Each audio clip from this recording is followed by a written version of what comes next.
revoilà en Allemagne. Salut à tous. Bon, il fallait que j'y retourne, il me fallait ma dose.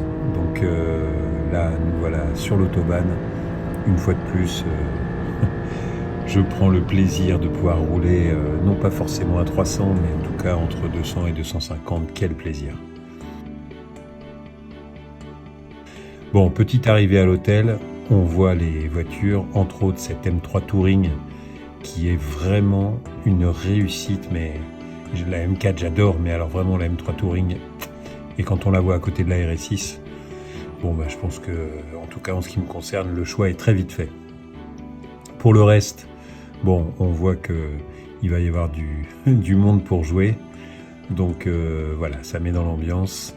Là on est au Lindner Hotel, qui est quasiment l'hôtel principal du Nürburgring, qui est un hôtel que j'affectionne particulièrement. Il est hyper confort, c'est cosy, le resto est bon.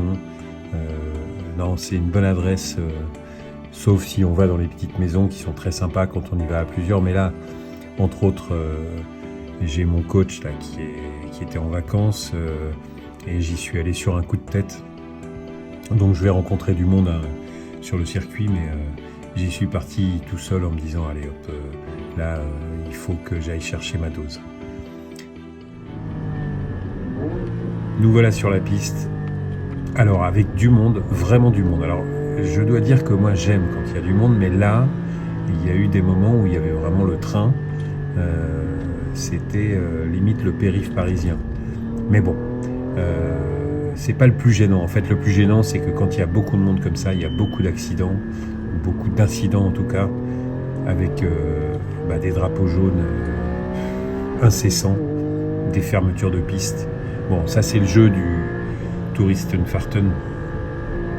Moi, ça me gêne pas vraiment qu'il y ait du trafic, mais voilà, il y a une limite à pas dépasser. Il y avait des moments où il y avait vraiment du monde. En tout cas, la voiture fonctionne impeccable. J'ai vraiment pu travailler les passages de vitesse, réévaluer les passages où il faut souvent redescendre en seconde. Il faut savoir que la seconde monte à 130 et elle n'a pas un couple démentiel, donc si on oublie de redescendre en seconde, elle met vraiment du temps par moment à ressortir des courbes. Bon, là on voit bien, voilà, je suis à l'aise, je peux rouler assez vite, je suis pas encore au taquet, mais voilà, j'ai vraiment bien pris mes repères.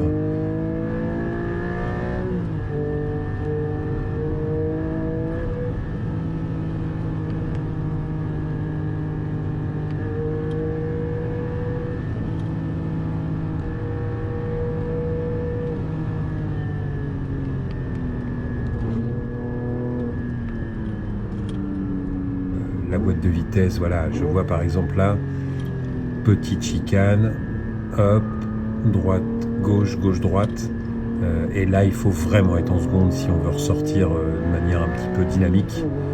Si on a une conduite un peu agressive, il ne faut pas hésiter à redescendre la seconde très souvent dans les parties lentes. Bon là je repars sur un tour où il y a coup de peau, personne devant moi, donc j'essaie d'optimiser mes trajectoires, d'optimiser la vitesse, de bien ressentir les moments où il faut que je passe les vitesses, parce que là vraiment j'ai encore vraiment à progresser là-dessus. C'est étalonné de manière tellement différente des boîtes de vitesse de la M4 ou de la 488 que j'ai vraiment tous mes repères là qui je pensais les avoir acquis la dernière fois que j'y suis allé. En fait non, il faut vraiment que je continue à travailler. Bon, le ressenti de la voiture est impeccable. Les pneus, le châssis, le freinage, tout est top. Et en fait cette puissance contenue, des 420 ou un peu plus peut-être, mais voilà, ça permet d'arriver à des vitesses beaucoup plus raisonnables. Je l'avais déjà dit, mais c'est tellement vrai.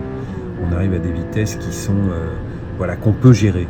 Alors que ce soit la M4 ou la 488, si on commence à vraiment taper fort dans la voiture, on arrive à des vitesses que moi, en tout cas, je ne suis pas totalement capable de gérer serein.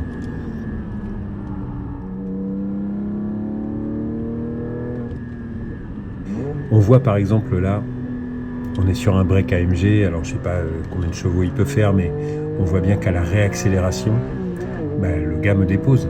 Donc il faut attendre une partie où ça commence à partir en courbe pour que la GT4 puisse retrouver ses droits et laisser tout le monde derrière. Mais sur des accélérations pures, il y a quand même beaucoup de voitures qui la tiennent, voire qui partent plus fort. Donc vous voyez, c'est un exercice qui est hyper satisfaisant parce que quand on arrive soit à suivre, soit à doubler des voitures qui ont 150 ou 200 chevaux de plus, et ben effectivement c'est beaucoup plus satisfaisant que d'être avec une 488 de 670 chevaux ou la M4 de 650. Bon ok, si on arrive à suivre du monde, c'est aussi parce qu'on a la puissance. Là, c'est on se dit peut-être qu'on commence à réussir à piloter de manière un peu fine et c'est vachement satisfaisant.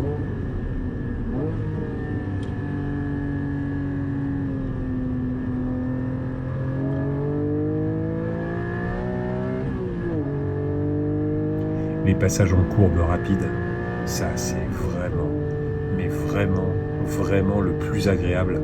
Voilà, ça c'est la partie du circuit que je préfère où voilà, on peut essayer d'aller chercher, en tout cas moi il me reste encore tellement à aller chercher, mais on peut passer vraiment très vite avec cette voiture qui est voilà, avec le son moteur, enfin bref, sensation excellente.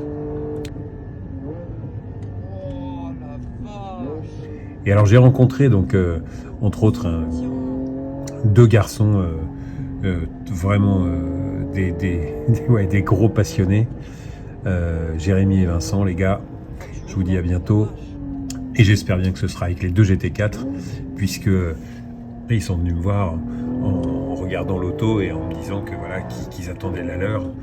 Donc les gars, je pense que là l'échéance doit plus être très lointaine. Enfin toujours est-il que j'ai emmené Jérémy là pour faire 2 tours puisqu'il a acheté la voiture sans l'avoir vue, sans l'avoir essayé, ce qui est exactement mon cas. Je n'étais jamais monté ni en passager ni en conducteur dans un GT4 et pourtant ça ne m'a pas empêché de me dire voilà que le risque de me tromper était quasi nul, voire totalement néant. Et donc on peut voir que le Jérémy là, il est là et je pense que depuis qu'il a fait les 2 tours là, il doit encore moins bien dormir en attendant qu'on lui livre sa sublime auto parce que ça a été un régal, mais vraiment. Et c'est toujours vachement agréable d'emmener du monde voilà, qui prend pleinement les sensations et qui les restitue immédiatement.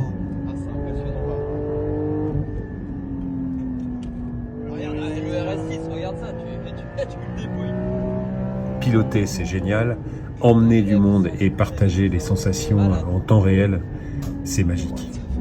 Voilà, donc ce week-end, une fois de plus, a été un régal. Il me fallait ma dose. Je l'ai eu. J'espère bien que voilà, je vais y retourner rapidement. Et peut-être bien encore avec la GT4, même si la 488 ou la BM ont besoin de tourner.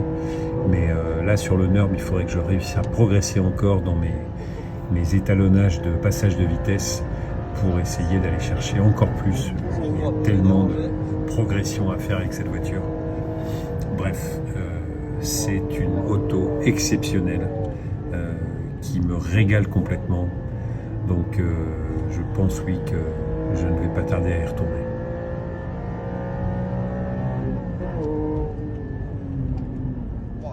Mais ça freine de malade par contre. Qu'est-ce que c'est beau.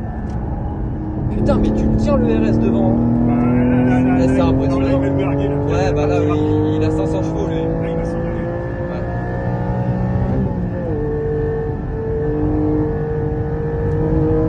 On le tient, putain. Ouais, non, mais c'est clair. Après, il y a le pilotage aussi. Hein. Ouais,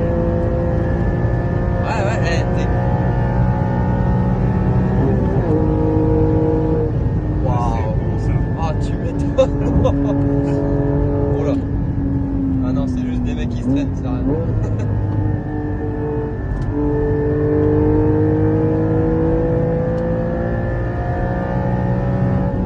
Oh là là, à 8000 tours, c'est un truc de ouf. Putain, encore.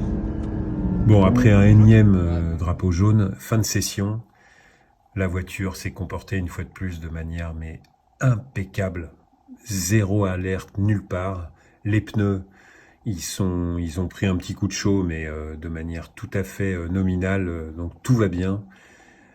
Enfin, c'est comme on dit, un Porsche.